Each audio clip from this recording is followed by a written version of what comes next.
Hello, everyone. Thank you for coming. Welcome to NAHDO's 40th Annual Conference. We will be starting in about 1 minute. Before we begin, we want to cover a few housekeeping items. On your attendee screen, you can enter comments or questions in the chat. We hope you will take advantage of the opportunity to engage with our speakers and other attendees. This session is being recorded. We recognize and thank the California Healthcare Foundation for being our Petabyte sponsors. Information about all conference sponsors is available in the sponsor area of the platform. Please take a few minutes to visit each sponsor's booth where you can find more information about them and find game tokens. Game tokens are keywords or phrases used in the token hunt game for a chance to win prizes in the daily drawings. Now, let me turn the stage over to Norm Thurston, NAHDO's Executive Director. Norm, the stage is yours. Oh, thank you, Debbie. It's truly a pleasure to be with you again for day 3 of our fabulous NAHDO 40th anniversary conference. And we're so excited to see so many people joining us bright and early. I guess depending on your time zone, it may not be so early, but it's certainly bright, we hope, where you are. We've got a couple of things we want to talk about.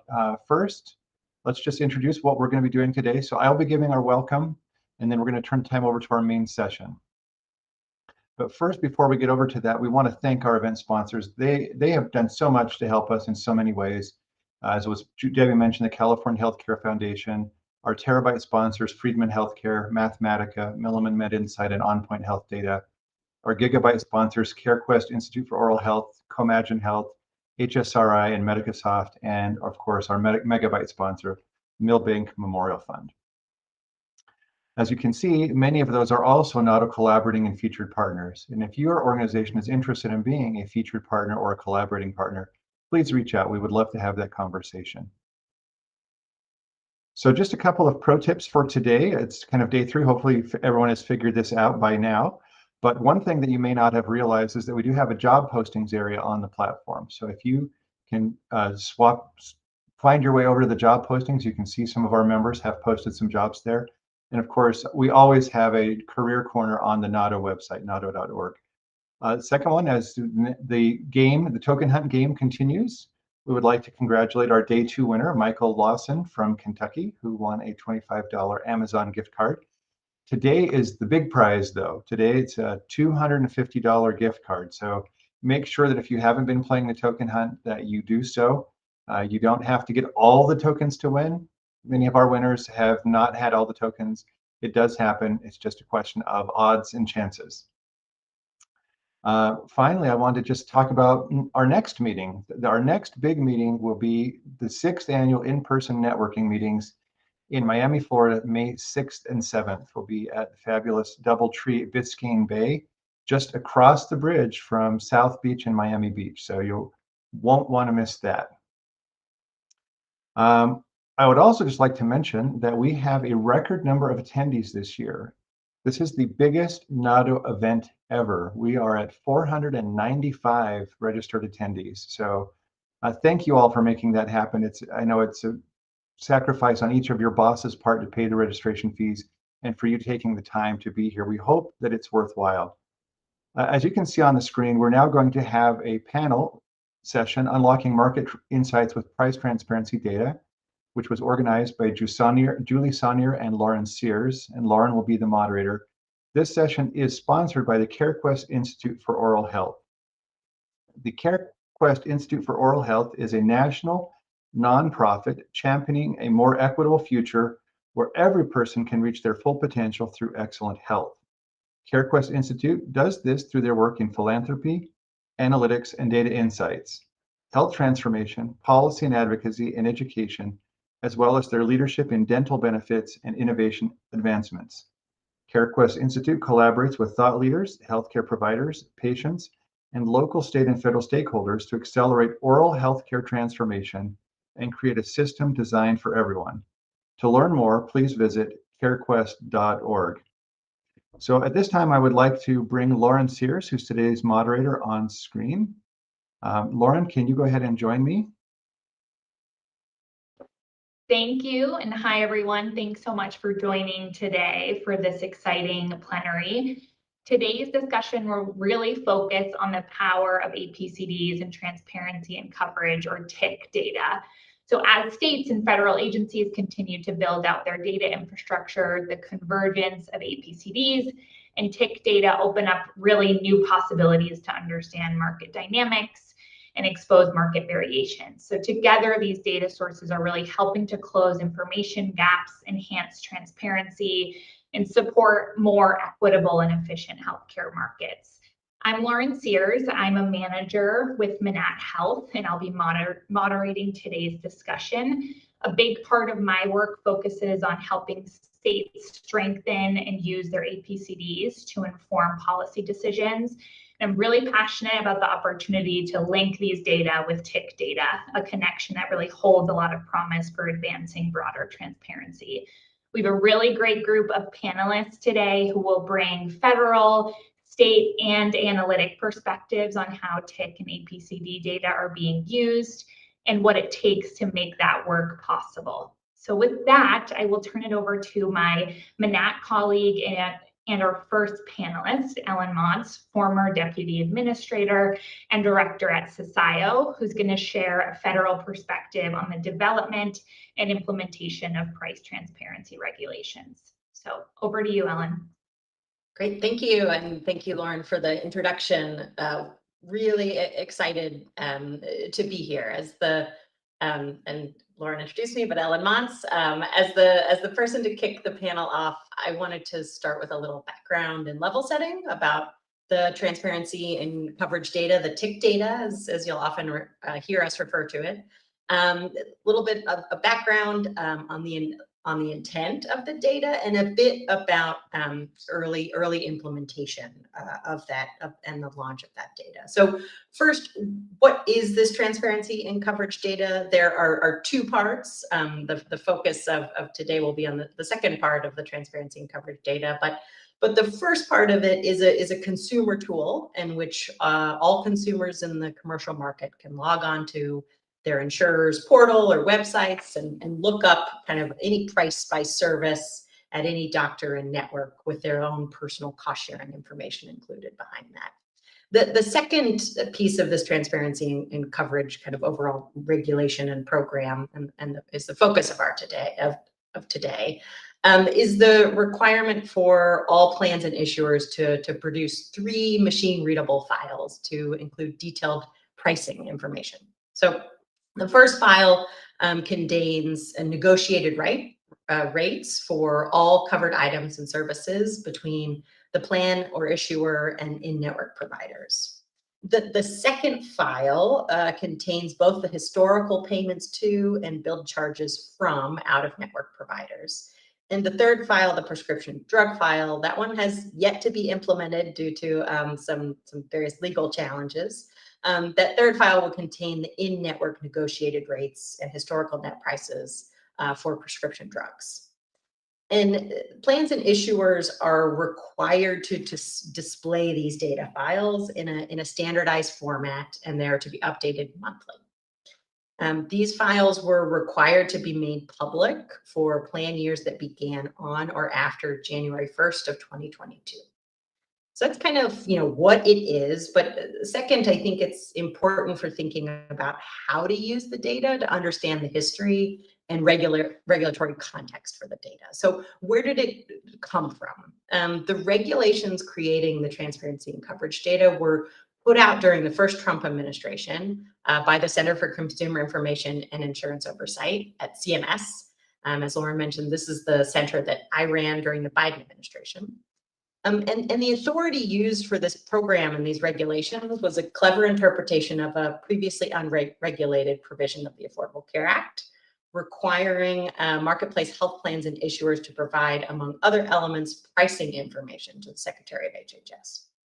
So the intent, according to the administration at the time, was that the data would provide opportunities for detailed research and analysis and provide opportunities for developers and other third parties to create kind of private sector solutions to drive transparency and consumerism in the healthcare market. And when the proposed rule was put out, the response was a bit of a mixed bag, which I think is pretty common with most transparency endeavors, given the varied, sometimes oppositely signed results of empirical research regarding the impact of transparency on supply and demand side responses. So some feared it would cause a race to the bottom. Others a race to the top on pricing. Some applauded the concept, but wanted a greater consumer focus. And some thought it would increase competition, and others thought it would reduce competition. So a lot of varied responses here to the proposed rule. The administration ultimately finalized the regulations as proposed during the last few months of the Trump administration. So next, kind of where I came implementation. So the third item I wanted to touch on. And I think it's important to talk about early implementation of this TIC data because it's really, I think, impacted how the data is and is not used. And the regulations were implemented, as I said, during my tenure. And with the kind of machine readable files, they were implemented in a way that was totally new to our center. We used a GitHub collaboration for discussions, testing, various file formats, comments. They were kind of iterated on in the lead up to the launch. We always knew that it would be a 1.0 launch given the timeframes. And indeed, during these kind of quick compressed timeframes, the files launched to both much excitement and a kind of wide variety of responses, particularly a lot of questions. So those files launched and researchers, companies, consumer groups alike all kind of wanted different things from it. And we began to hear a lot of comments. And I would say there are kind of three main themes. One, folks said, hey, I can't find the files. Two, folks said, I can't open the files, they're too big. And three, we heard, I can open the files, but how do I even begin to use this data? All of these were kind of not surprising given the way that these files were implemented and I think kind of the consequences of the design. And I think that there are kind of three things here. First, the files are located on each of the plans page. There's no central location for all of the data. That was a choice. Second, these are, as I said, huge files. And the expectation was really that researchers and kind of third-party developers would ingest these and the primary users of the data would not be consumers, that would be created for consumers. And third, you really have to know healthcare data in order to clean this data, and particularly important in order to kind of attach this data to other sources of data that might actually make it more usable and able to help consumers. I'm excited to talk today about how research and understanding has progressed and what challenges and opportunities remain, but I did want to start us off with a little history and background.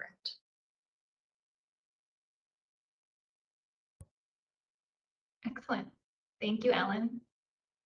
Okay, next we have Lauryn Walker, who's the Chief Strategy Officer for the Virginia Center for Health Innovation, who will speak a little further to state applications of TIC and ABCD data. Lauryn? Thanks, Lauren. And thank you, Ellen, for that history, because I think that really does help kind of give some context to what this TIC data really is. I'm going to talk a little bit about how we've been using this data in Virginia. But before I kind of dive into some of our use of both the APCD and the TIC data, I want to give you just a little bit of background about what my organization is, because it's a little bit different about how we might think about how states are using this data, and a little bit about how I kind of came to this role in terms of why we might be using the TIC data. So the Virginia Center for Health Innovation is a public-private partnership. So we run, for instance, our state's task force on primary care, and we also run our state's research consortium. And that research consortium is really aimed at driving informed policy decision-making at the state level. So that research consortium, I work with universities across the Commonwealth, but I also work directly with our General Assembly and our state officials to help them understand what's going on in their own ecosystems and help them make investment and policy decisions. So that is part of why my organization, as this nonprofit public-private partnership, is really one of the areas where we're really starting to use this TIC and APCD data first. My background has largely been in the Medicaid space. I previously was both at Virginia and North Carolina Medicaid. So when we've been starting some of our use cases with some of this brand new data, we've been starting by looking at Medicaid policy. And I'm just going to talk kind of briefly about what that means and how we're looking at the APCD and TIC data. So we actually started in Virginia by using just the APCD data. We've been using the APCD for several years now, largely in the primary care space, working with that primary care task force, where we've been creating scorecards for primary care and looking at how different areas might be investing differently in primary care, and had really been focused on what does the claims data say using our all-payer claims database. But what we found was, and we kind of knew this, but we had a lot of gaps on our commercial side. There are some limits to what is in that APCD. Specifically in Virginia, a lot of the federal employees and military are not in that APCD data. And in a state like Virginia, that is a lot of regional consequences for us being able to understand what the state really looks like. That's a lot of our Northern Virginia, DC area that we have little information on. So we started wanting to try to identify other data sources that might be able to kind of supplement and work with the APCD data to get a better understanding of the broader concepts of what was actually going on in the state more broadly. So that's how we came to looking for the TIC data. So we started working with this TIC data with a grant, working with the Mathematica version of the TIC data. And we really wanted to better understand what was driving behavioral health and primary care rate variation. We knew that we were working with our Medicaid agency frequently. We were working with our primary care task force frequently, and we were trying to help build recommendations and inform what our next set of policies would be. And so we needed to know the whole context. I can raise my Medicaid rates 100 times, but if I have no idea what my commercial payers are paying that same provider, I don't know how close I am to making any type of meaningful impact. And so we really have been starting to use that TIC data to better understand what that broader context is, what is actually driving our rate variation for specifically at the moment, those two areas, and really trying to get a better understanding of how states might be able to use that broader context to make more targeted, more purposeful, and more effective investments in their healthcare. And I can talk more a bit about some of the challenges that we've had and some of the specific use cases. But that has really been kind of our state's kind of first endeavor into really trying to get a handle of how to use this TIC data and how to really make sure that we can combine it with the resources we already have in the APCD to really be able to inform decision making. With that, I will turn it back to you, Lauryn. Great. Thanks so much, Lauryn. Excited to hear more about your use cases and kind of the promise of pairing these data. So next, I will pass to Julie Sonier, who's a senior fellow at Mathematica, who will speak a little more to kind of tool development and some of the analytic considerations and challenges with using these data. Julie, over to you. Thank you, Lauryn. As Lauryn mentioned, I'm a senior fellow at Mathematica. I know that many of you are familiar with the firm, but in case you're not, Mathematica is a research and consulting firm whose mission is to improve public well-being through the use of data and evidence. And I have been at Mathematica for about a year. Prior to that, I've spent my whole career in health policy, very much right at the intersection of data and policy. So working on data and analytics that support better understanding of state health policy issues and what to do about them. So as part of that, I'm located in Minnesota and have worked with Minnesota state government for a number of years, including as the state health economist, where we were collecting and using all kinds of data to support state health policy, including I helped to get Minnesota's APCD off the ground. I also bring a purchaser perspective. I directed the state employee health insurance benefits program in Minnesota for a couple of years. And I also spent several years leading a nonprofit whose focus is transparency of quality and cost to drive system improvement. So all of those things are things that I kind of bring to this role at Mathematica. When I got here a little over a year ago, I cannot tell you how thrilled I was to find out that my colleagues had already been doing a lot of work to aggregate and clean and enhance the tick data. It is a gargantuan task, and that is probably the biggest barrier, quite honestly, to states being able to use this data effectively. So we can talk a little bit more later about what's involved in that aggregation and cleaning and enhancement. But I think it's important to emphasize, that you have to combine that technical piece of, enabling and access to the data, like sort of like getting the data and organizing it, with policy expertise and understanding. And that's the combination of those two things is what excites me most about working with states to realize this potential. I am really looking forward to the conversation that we'll have today about how does the tick data relate to APCDs, and how can we use these two data sources to really complement each other to really empower states to generate insights, because both data sources have drawbacks. So with APCDs, one of the most significant ones is timeliness of the data. And another one is a very large gap in information about people with coverage through self-insured employer plans. And some of those are other sources, like Lauryn mentioned, the federal employee groups in Virginia. So I see a ton of potential for the tick data to be useful on its own. So it is really almost a real-time source of information. So these data files are updated monthly by payers. At Mathematica, we actually update our database quarterly. So things are not changing usually quite that fast, but you do want to be able to capture when did the negotiated prices change, and figure out that balance of how often to update these master databases, because that there is a ton of work involved in doing that. We can talk about the use cases a little bit more later. I want to sort of talk about the ways that states can work with this data, and I think right now we are collectively still very much in a state of learning about how do states want to use this data and what are the priority questions that they have. And I think the use cases that Lauryn talked about are so exciting and interesting, and really the tip of the iceberg in terms of how states can use this data.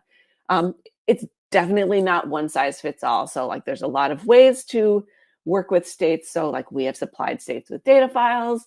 You can provide data files and also help people to use and understand the data. And we've also been thinking about, is there some kind of pre-built analytic tool, like a dashboard, that states can access and use themselves? A little bit of a chicken and egg question on that, I would say, because we're still learning about what states would want in this kind of tool. So I would look forward to feedback from folks that are here about what they would most like to see in that kind of tool. So with that, let me stop and turn it back over to Lauryn. Great, thanks, Julie. And I think last but not least, I will turn it over to Vishal Chaudry, who is the Chief Data Officer at the Washington Healthcare Authority, who will provide some further state insight on price transparency use cases and the intersection of APCDs and tick data. So Vishal, over to you. Thank you, Lauryn. Morning, everyone. Like Lauryn mentioned, I'm the Chief Data Officer for Washington State Healthcare Authority. For background, the Healthcare Authority is the state's Medicaid agency, the Behavioral Health Authority, and the School and Public Employee Benefits Purchasing Organization. Also, the Healthcare Authority wears the hat of spearheading healthcare system improvement and cost containment efforts. Washington has a Healthcare Cost Transparency Board, which is seated within HCA. And my team supports and manages both the All Fair Claims database as well as all of the analytics associated with the state's cost transparency efforts. So with that, I appreciated hearing all three of the panelists talk about the intersection between policy and data. You've got to inform health policy in some way, and APCDs are a fantastic resource. As I, often realize, and more often than not talk about, understanding our healthcare markets it's somewhat of a multidimensional model analysis, right? When you come at it purely from an analytic perspective, it requires a multimodal, multidimensional approach to fully understand what's happening in any one given market, whether geographically speaking or market segment speaking. What do I mean by that? I like to simplify it for people as when they say, well, the transparency and coverage data has the same pricing information that the APCD does. Why do you need both? What are you going to do with that? So the example I use is, okay, you want to go buy a car. The MSRP is right there. It's published. You can look at it online. But when you go to the dealership, is that what you pay?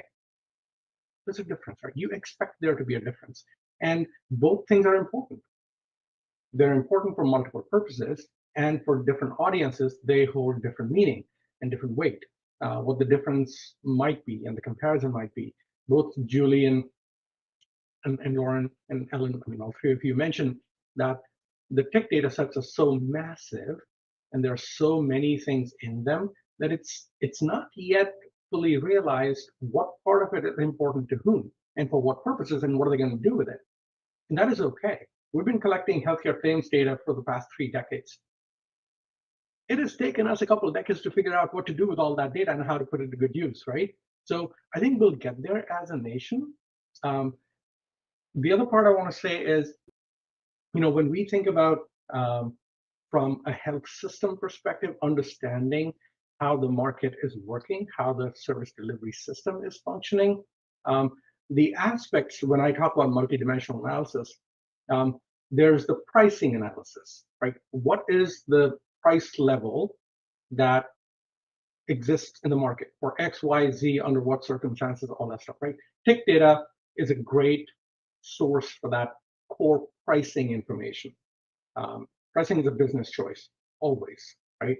And then you want to know, well, how much are the services being utilized? Like, yeah, we built this. Is anybody coming to need it or use it, right? And then what are they paying for it? Yeah, this is the pricing, but what do they pay? And that's where the APCD comes in. It provides a complementary picture of this exists, and this is what's utilized and how it's paid for. And then you get into, okay, these are the people who paid for it. How about people needs? Are there unmet needs? What more should be there? Then we get into some of the epidemiology analysis around disease prevalence, understanding unmet needs, deserts, if you will, care deserts for different aspects. Those data don't come from the APCD. They can, looking at the utilization information, but they have to be complemented with external data sets around disease prevalence in some way, right? Costs. In this space, it is amazing to me how often price, spending, and costs, these 3 terms are used interchangeably in the healthcare space. They are not the same. Healthcare costs are not the same as healthcare spending. Understanding the cost information requires another set of complementary information directly coming from the provider setting through either regulatory channels or other reporting that happens either in the insurance space or the provider space. And then we get into the resourcing space. How is all this work being resourced? Yes, there's the human and the supply component to the resourcing. Like, do we have the workforce? How much are they being paid? Which contributes to the cost picture, but also the technology picture. Healthcare is so dependent on technology today than it was maybe even 50 years ago that it is very difficult to delink those. Often, in order to make leaps in treatment, you have to invest in technology, and that needs to translate in some way onto the market forces, right? So all of that needs to be packaged together as we understand how to improve the health system delivery, right? So, bringing it back to the health policy discussion, what can the APCD and tech data, in complementing each other, inform in health policy decisions? I boil it down to, and it's not the only 3, but these are the 3 that are top of mind for me: coverage, services, of course, cost, price, and all of that goes along with it, but then resourcing. I think from a policy perspective, these are the levers that our leaders in the legislatures, state legislatures, or even congressional leaders and other health policy makers, if we can inform them about aspects related to coverage, aspects related to services, and aspects related to resources, I think we're all going in the right direction. I'll stop there and hand it back to Lauryn. Thank you so much, Vishal. Really helpful perspective to close out our intros on communicating the benefits and the power of these data, and we'll dig into that further shortly.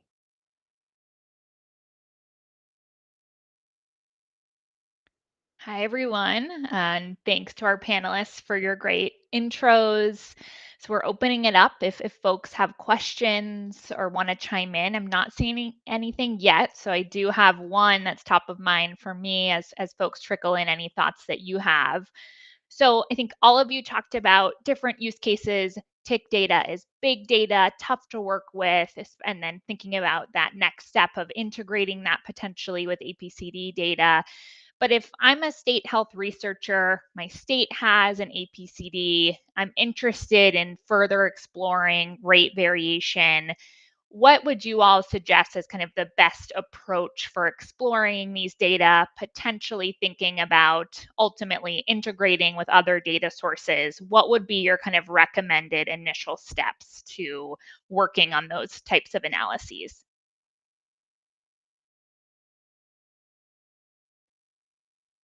Vishal, I don't know if you want to start us off. I can. Yeah, so, if I'm a state health researcher and I know that my state has an all clear things database, here's what we recommend to the researchers who approach Washington State APCD for data. Be clear about what your research hypothesis is, and be very clear about why you need the data that you think you need. We as healthcare researchers are very prone to taking the vacuum approach. I don't know what I don't know, so I want everything that exists. And that, in the space of data that are highly sensitive to begin with, it doesn't go as far and creates more churn. So I think the more diligence and thought that is put in upfront about defining what the use case is, what the research methodology is, what data are needed, why you need that kind of detail, because that will then help understand what are the blind spots that you need other data for, that you need to link to, right? Well, they are, like the state of Washington has a clinical data repository, which has data directly from the from the EHRs, right? Connecting clinical data with claims and administrative data is a very powerful space to be for healthcare researchers, but it requires a good use case definition. So I would start with that, and then research and actually find out what the individual processes and policies are around getting access to the data. Like in the state of Washington, if you need data from the APCD and the CDR, the state's IRB has to approve that if it's a research project, right? So, and there's a process that is involved in that. I'll pause there and see if someone else wants to add to it. Really helpful. Thanks, Vishal. So being clear about your research questions, being aware of the process to access those data is super helpful. Julie, did you want to also weigh in on this one? Sure. And, I absolutely second Vishal's recommendation about being very clear about the research questions. I would also say, like, specifically to thinking about a state that has an APCD and like what they would want to use the tick data for.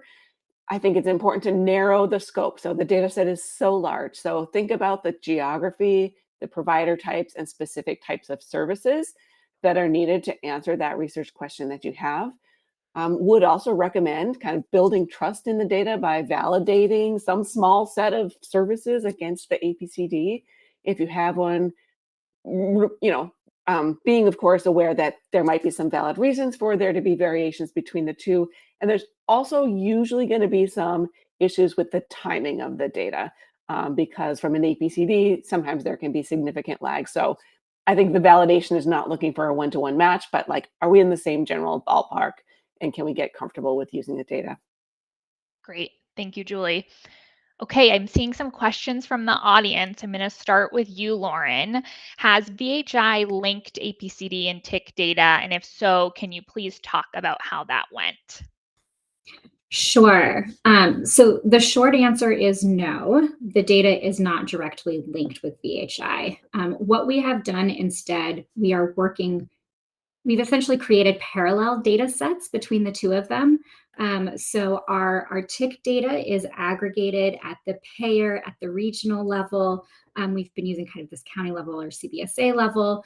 And so we've essentially taken what is largely a masked APCD data set. So we can look at our tax ID numbers across both of our different data sets.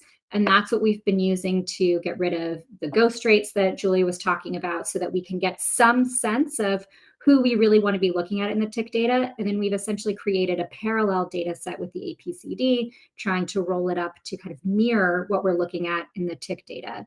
And then to make sure that they're actually consistent, exactly what Julie was talking about that data validation, we started looking at, what are we seeing as in terms of the payment rates for our commercial payers, and then looking at just broadly our commercial payers by kind of line of business. Does that look similar to what we're seeing in the APCD? I would say the good news is things are actually much closer than I was expecting them to be. So that is always a good sign, but we essentially have not linked them. We've created two parallel data sets. And so when I'm looking at commercial, I'm using the tick. When I'm looking at our public payers, I'm looking at the APCD data.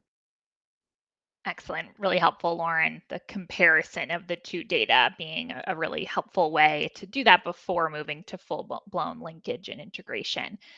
Okay, a question for you, Ellen, I'd love your thoughts on is, what would be shown in your ideal price transparency tool, dashboard, visualization for customers and patients was the first kind of question there. And then also for providers, what would you really like to see? Sure. This is a good question. And I think folks grapple with what is meaningful to patients, what is meaningful to folks who are kind of looking at this data. And I think there's a what component of this question, and there's the when component to this question.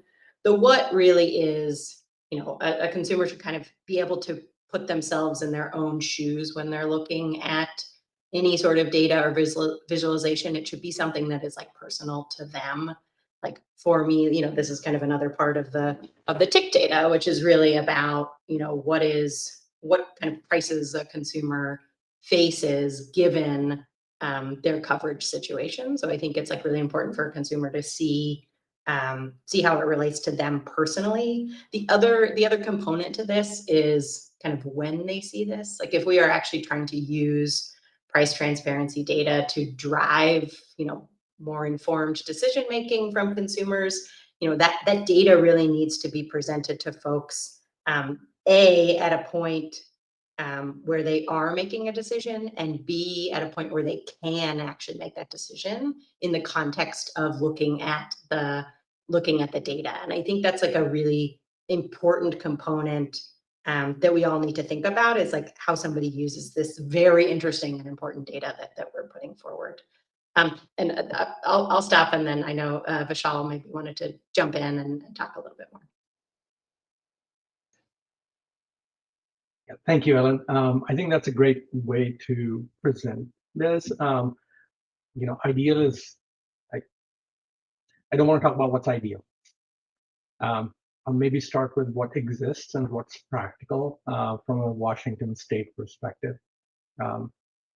There have been plenty of efforts in the past, many years, trying to increase visibility and transparency of what a patient might expect to pay out of pocket for a certain procedure. Right? In Washington, there's a state law that requires payers and health plans to make that information available for their members on their websites using a searchable tool.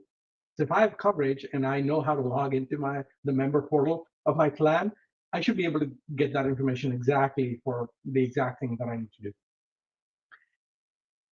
That's great, right? It doesn't solve all purposes, because I don't know how many people remember their username and password.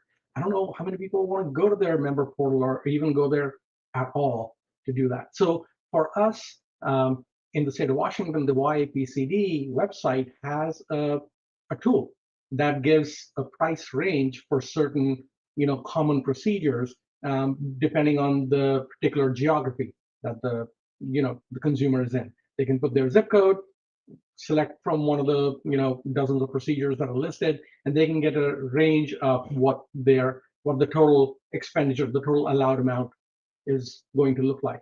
It doesn't go, there is an option to look at it by coverage, but then it points them to go to their member portal, right? And that's where tick data can be helpful, because some of that can be pulled in. Although that will be very interesting, because total allowed amount is one thing, but a patient's own out-of-pocket is a completely different thing, depending on the individual plan. That's, so we're getting into a level of complexity that at what point do we say, no, you need to go to the payer website and look at the member portal, because you need that level of detail. But to Ellen's point, where do we get them started? How do we meet them where they are today, and then get them to the point where the information is maybe more precise? Thanks. Excellent. Thanks, Vishal.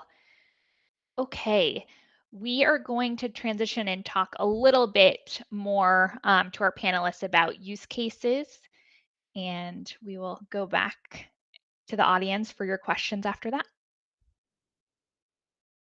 Okay.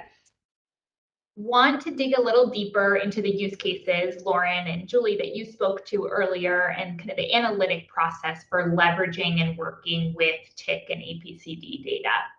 What would you all view as the most promising use cases to kind of double click there for APCDs and tick data, both individually or even better, kind of in combination with each other? Julie? I'm happy to start. Just a little bit of a disclaimer. So like some of this comes from like, out of my previous state experience, like what would I have wanted to use this data for? So I have a long list.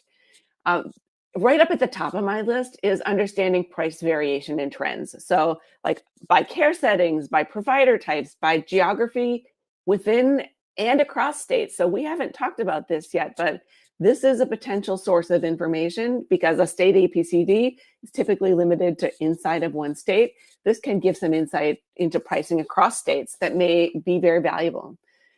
A second use case that's on my list is for reference-based pricing. So thinking about, what we have in the tick data is commercial rates. It's relatively straightforward to sort of like bring in a Medicare fee schedule and calculate those commercial rates as a percentage of Medicare rates, and then potentially use that to analyze the impacts of reference-based pricing, which is something that I know many states are interested in these days.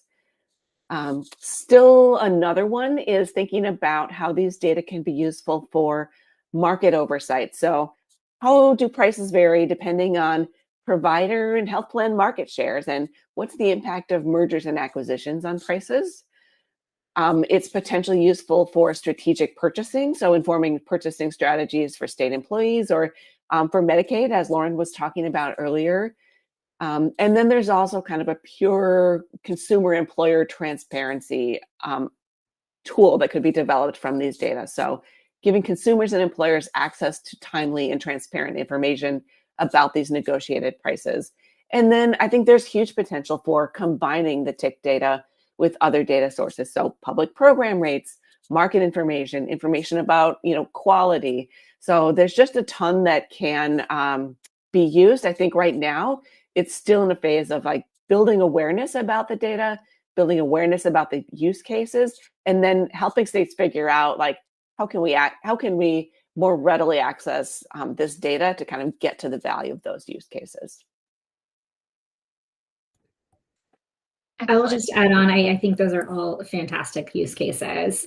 Just to talk a little bit more about kind of how I've been thinking about our behavioral health and primary care. Those are two areas where we really struggle in the Medicaid program, in Virginia, definitely, but I think everyone in their Medicaid program is really struggling with primary care and behavioral health areas. And so this tick data along with the APCD data, and one of the things that's really important to be able to have both is that I don't have any utilization data in my tick data. So even if I start to get, really great information about the various negotiated rates for my different types of plans, I don't have any utilization data. I don't know if that provider is actually used or not used and by who. So being able to kind of pair those two data sources has been really helpful for me to understand when a row in my tick data is meaningful and when it might be less meaningful. So being able to pair those is really important. But when I'm thinking about it, I want to know, are there behavioral health services that everybody else is covering, but maybe my Medicaid fee schedule isn't? So I can start to see what kinds of services actually have a rate and which ones don't. Are my payers all doing basic fee for service, or are some of them doing, all of these types of payers get 80% of Medicare or 80% of, a physician for my nurse practitioners? Being able to understand like what their payment strategies are really helps provide me a lot of context. If I'm trying to go up and down on different type of rate setting in Medicaid, I do need to understand what those types of providers are getting from everywhere else. Geographic variation is another one. So for instance, in Medicaid, managed care rates might have a lot of geographic information into those inputs, but my Medicaid fee schedule doesn't necessarily do that. So being able to understand where geography really matters and where it doesn't for those negotiated rates has been incredibly helpful. And then the last thing that I would say that we've really been using that tick data for is being able to understand what the overlap is in who my providers are caring for. So again, this needs to be paired with some of my utilization data from the APCD, but being able to see, especially my commercial rate, who are the providers that have a negotiated rate with different commercial plans that may not be seeing my Medicaid patients, and vice versa? What does that overlap really look like? And are there certain types of providers that I really need to be targeting that might be either low-hanging fruit? I think I might be able to get them because I see them with Medicaid MCOs and I see them with commercial plans, but I don't see them in fee schedule, those types of things. Or the opposite, I see all of these providers that haven't been touched by Medicaid. Is there a way that I can start to target them? So being able to really partner those two data sets has allowed me to be able to kind of more finely target what our payment strategies might be. Excellent. Thank you, Lauryn. Thank you, Julie. Super helpful. And kind of related to use cases, I think all of you touched on this a bit in your remarks about how big these data are, both APCDs and the tick data. But could someone speak a little more to what you view as the biggest hurdles in aggregating, standardizing, kind of sustaining these data sets across payers and states? What are the analytic challenges that folks should be aware of? Vishal, would love your thoughts here. Yeah, chomping at the bit to respond to that. I want to go back to what Ellen mentioned early on. It was a core design choice to have each entity post their own data with some core standard expectations, right? There are ramifications of that choice, which means there's a significant amount of variation in the quality of the data, quality and completeness of the data that are being published, right?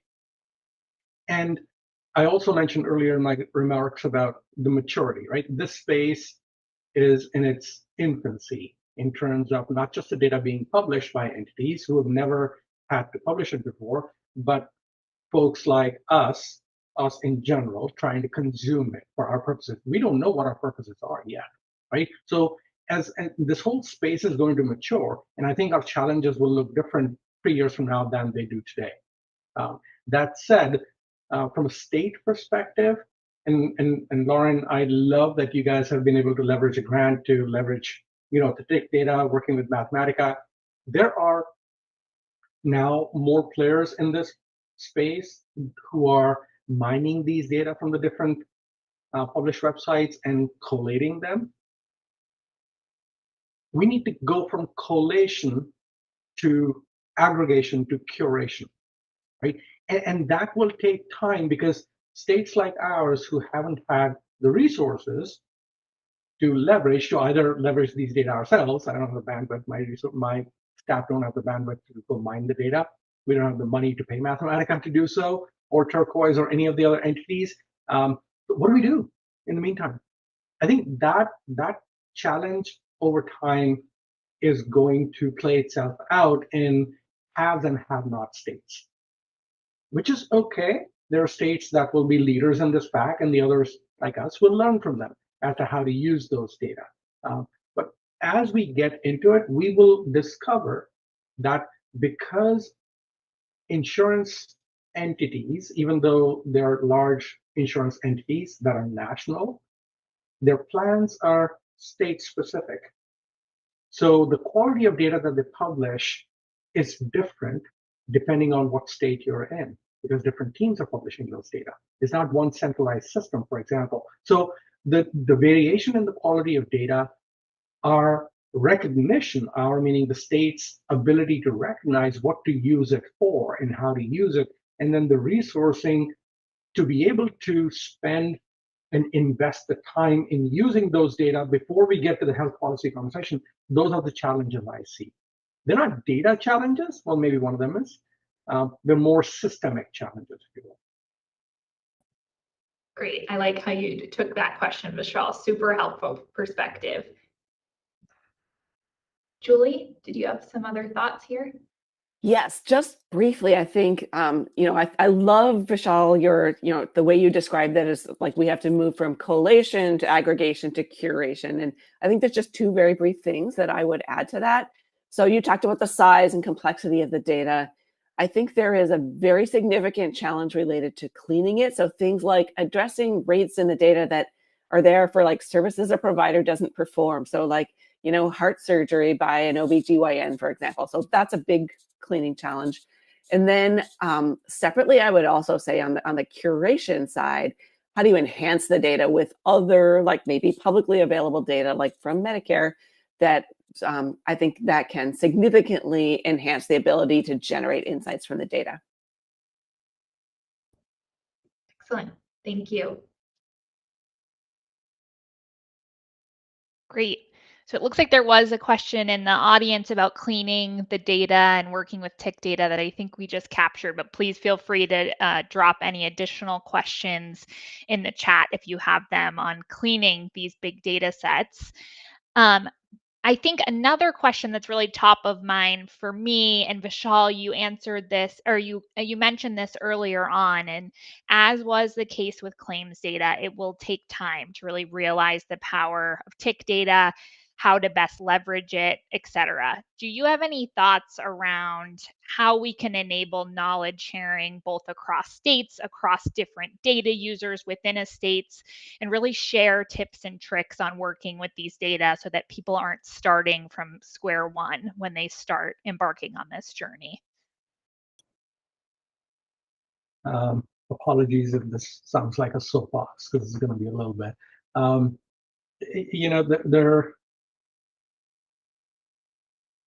When we, to answer your question, maybe I'll start with the question, why? Why would we look for this collaboration? Why would we look for this creating a knowledge map, if you will, that others can leverage?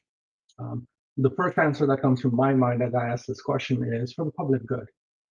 We're doing this because the benefit is larger than any one particular entity could realize by investing that effort, right? And when we think about that, that's a space where philanthropy and government can come in and collaborate. There are entities, so think about the number of payers in this country, the number of hospitals in this country, and all of them putting all of these massive data sets on their websites. We've been talking about the completeness and quality of the data right now and lamenting that it's not there. Well, what if it were 100% today? What would we do?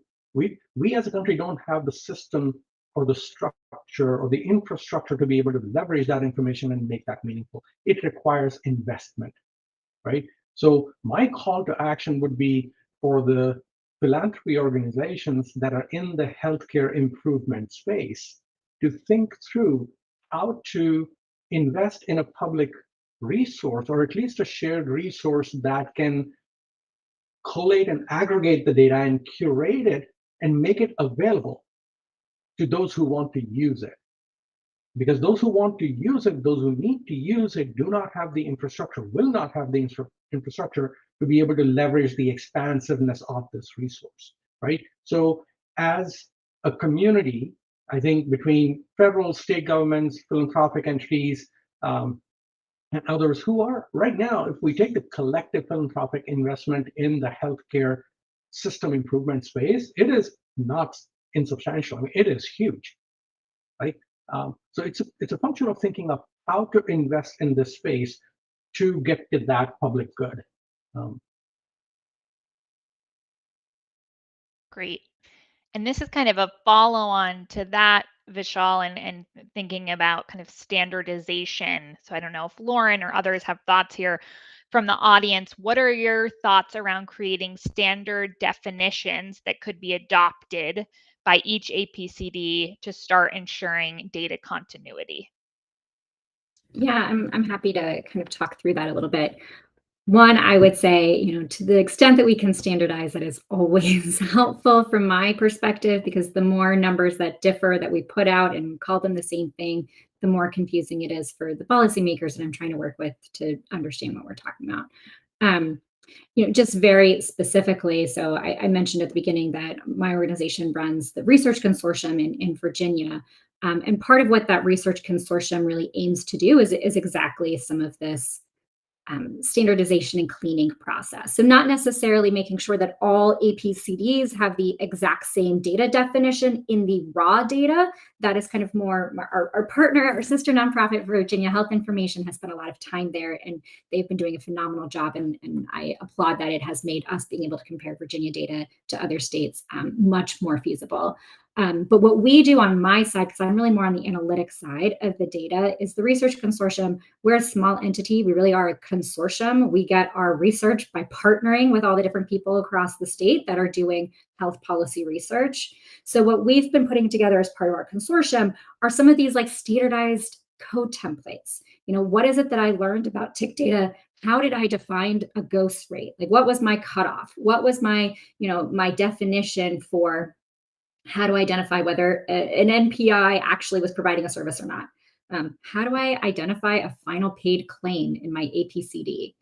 So on the analytics side, what the research consortium has been trying to put together some of these common questions and create some code templates so that people that are doing research and trying to help inform the same state policymakers are all using the same kind of common terminology and common processes, so that we really are kind of answering questions similarly. It's not required, but it helps kind of support some of that standardization in just kind of essentially setting up essentially it's a website where we have some of these templates in process. Excellent. Sticking on kind of the theme of cross-state stakeholder learnings, thinking about standardization and making things easier to kind of support cross-state comparability. Ellen or Julie, do you have other thoughts around either analytic tips or tips about framing the why we should care about and use these data? So this may be slightly different than the question you asked, Lauryn, but Sure. like to this point about sort of how valuable it is to share information and like use cases and lessons learned across states, I feel like that is, in fact, exactly what NAHDO has been doing for the last 40 years with hospital discharge data and APCD data. And I see really a significant opportunity for NAHDO to play that kind of a role with convening states to, talk about that. So Vishal talked about like, well, how great it would be to have like a shared actual data resource, since these are national data. But I think in addition, kind of this shared learning opportunity, so that again, like we're not all reinventing the wheel. So once we start to have more and more examples of how states are using the data, like they are in Virginia, bringing those together and thinking about lessons learned so that we don't all have to invent it from scratch every time. Absolutely. And hopefully we're starting that here, and hopefully much more to come in this space. And Ellen, do you have thoughts as well? Sure, just on the kind of why we should care. And I think it's, it's really highlighted by the theme of, the kind of two components of this panel, which is the tick data and the APCD data. And it's really about helping folks understand the negative space, the stuff that they don't know. And, the tick data can tell you every, it's all of the plans saying all of their rates, and you've got to go through a bunch of cleaning, and you got to go a bunch of throw this out because it's a ghost rate, it's not meaningful. But when you bring into the tick data, whether it's APC data or whether you're an employer or a TPA out there just kind of and connecting it to the tick data, you are able to understand the things that you don't know in order to be better decision makers. And so I think the tick data alone is really difficult to kind of extract other than kind of a descriptive analysis of what is going on. It's kind of hard to extract kind of those like usable insights. It's really this power of putting, whether it's your own utilization data or or kind of the utilization across a state, and hopefully more than that as APCDs collaborate together, that allows you to kind of have that information necessary to go out and do the things that we want this data to do, which is to kind of help bring healthcare prices down, help bring choice making to consumers and employers and the like. And so there's a ton of promise here. Great. Thank you, Ellen. I think we are nearing our time here, but just any other questions from the audience for our panelists before we drop? I'm monitoring in case anything comes in. Or panelists, any closing thoughts? Super helpful conversation. I think lots of different perspectives from federal to state to kind of more in the weeds analytically. Does anyone have any final thoughts to share? Can I add one thing? I mean, we've talked about the challenges and the work that needs to be done. I don't want to minimize the promise that even the data that's published today offers today, right? There are resources available, like from Mathematica, like from Turquoise, and the individual state APCDs and the price transparency boards, cost transparency boards that exist in multiple states. There is information out there today that should and can be leveraged to inform policy decisions and policy discussions, right? We will get better as we, get better at realizing this promise. Just want to end on that note. Definitely, yes. We can start now. And Norm, I don't know if we have time for one more question. This is a good one, so I'm gonna move to it quickly. Anyone have quick thoughts around, have you identified significant variation in the quality or completeness of tick data across payers? And if so, do you have any thoughts on what might be driving this? I think the short answer to the question is yes.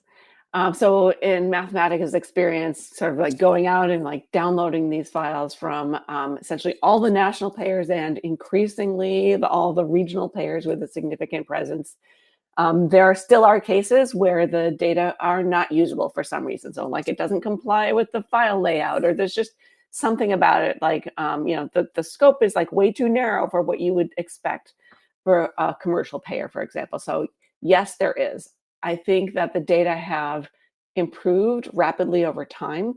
One thing that people ask about commonly is like, can I use this for trend analysis? It's like, yes, but our team also doesn't advise people to go back farther than 2024 at this point because of some of the data quality issues. So like, yes, moving forward, that will be a great idea. Some of the data originally was messy, but I think it's also true that like with so many other things, like quality measures and all these other, like these data are only going to get better if they are used. And so, we need to start. And I think we also need to start, pointing out and highlighting where the data are incomplete, because it's not going to get better unless we do that. Great note. Yes, I think a big theme of this discussion is the data will get better over time as we continue to use it, but that should not deter people from kind of starting now and really playing around with the data and identifying some of those issues so that they can be improved. Great. Okay. Any other thoughts? Otherwise, I think we've covered a lot of ground here, and I think there will be opportunity for more conversation throughout the day here. Julie, I think, will be participating in one of the networking sessions later on this afternoon. If you have follow-up questions, and feel free to reach out to any of us if you're interested in learning more. Great. Oh, one more question from Katya on the screen here. How much insight can one get about pricing mechanisms that payers use with specific providers from TIC data? For example, DRG type inversion, units used in per unit rates, etc. Any thoughts from folks in the panel on this one? So yes, it is there. So like specifically this question about like APR DRG versus MS DRG, part of the data file is exactly like which coding system is being used. To my knowledge, we have worked mostly with the fee-for-service negotiated rates, but the data files do also include things like, you know, if there's bundled payments. I don't know, because I haven't worked with it, sort of like the degree to which you could say it's a bundled payment, but like exactly what's inside that bundle, I'm not sure how much insight there is from that. But so I would say like the most useful or like demonstrated usefulness of the data is for fee-for-service payment, but there is potential to use the data for other ways, and potential that it could be enhanced over time to be more useful for things like bundled payment or global payments. I will also just add, one of the pieces that I think commonly gets discussed with the TIC is that it doesn't have all the, value-based purchasing incentives, et cetera. That's true. There are definitely payments that are not in there. So you're not necessarily seeing the what in an APCD world you would consider a non-claims-based payment. You're not getting those performance bumps. You're not seeing what payments are going through that way, but you do get to see what types of strategies they're using. So you can see if somebody is kind of always using, the standard, I have exactly one rate that I negotiate with everybody, and then there are 7 people that I'm actually negotiating something higher with, or you're, just negotiating off some essentially menu. Or whether you're saying like, I'm always going to benchmark, again, kind of like the nurse practitioners are always at 80% of my physicians. And so I think even though you are missing some of those like very specific kind of VBP payments, which would be very helpful, and I would love to have more information on in the work that we do, being able to just see how the payers are actually thinking about what their contracting strategies are, I think actually adds a lot of information that we don't necessarily think about in general. So just knowing what those strategies are really does kind of help us understand how the commercial side of our market is really thinking about how they negotiate with our providers. Great. Thank you, Julie. Thank you, Lauryn. And Norm and Charles are telling us we have time for one more question. So I'm going to squeeze one in here. Shifting a little bit away from the in the weeds analytic conversations. And we talked about this a bit throughout the day today, but what strategies have you all found are most effective in helping policymakers, stakeholders, non-data users understand these data?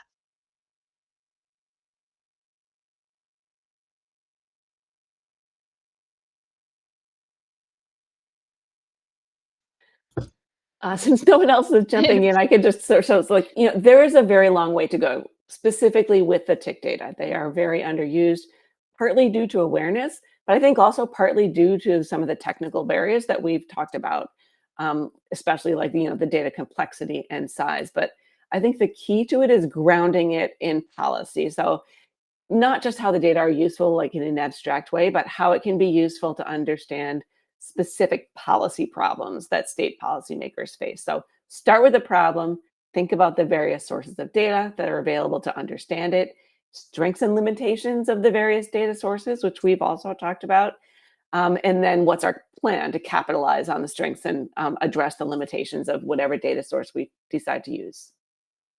Great, really helpful. And kind of going back to, I think something Vishal said earlier, starting with the problem, starting with the research question as you're framing. But Vishal, any other thoughts to layer in there? I'm just going to make a plug to say all the states that have a cost review board or an affordability mechanism. At the end of the day, the point of making cost and pricing data transparent is to allow better informed decisions by purchasers of the services that they are paying for, right? And for state health policymakers, at least, a mechanism to have that discussion. Affordability compared against actual spending and pricing is a fantastic forum to have those discussions and tease out the whys and what fors. So if your state has a cost board or anything like it, they should be using the TIC data, the APCD data, other aggregate spending data, either from hospital cost reporting or the non-claims or the ACO reporting that happens. There are multiple data sources that can come together to paint the full picture. Yeah. Great. Thank you again. Thank you to all of our panelists, and thanks for all of you for joining this conversation today. We really appreciate it. And with that, I will pass it back to you, Norm. Thank you, Lauryn. Thank you to all of our panelists. Everybody has done such a fabulous job today. We wanted to mention that there will be breakout sessions coming up next. And so those are going to be on data quality and also on mental and behavioral health. And those will start in about 10 minutes. Right after those sessions, we'll have our networking session opportunities. We have asked Julie to hang out in one of those networking sessions to go into a deeper dive. So if you have like detailed in the weeds questions, or if you just want to talk about concepts, show up in Julie's networking session at 2:20 p.m. Eastern. And with that, we're going to thank everybody, and we're going to call it good for this morning. Thank you, everyone. Thank you. Thank you for having us.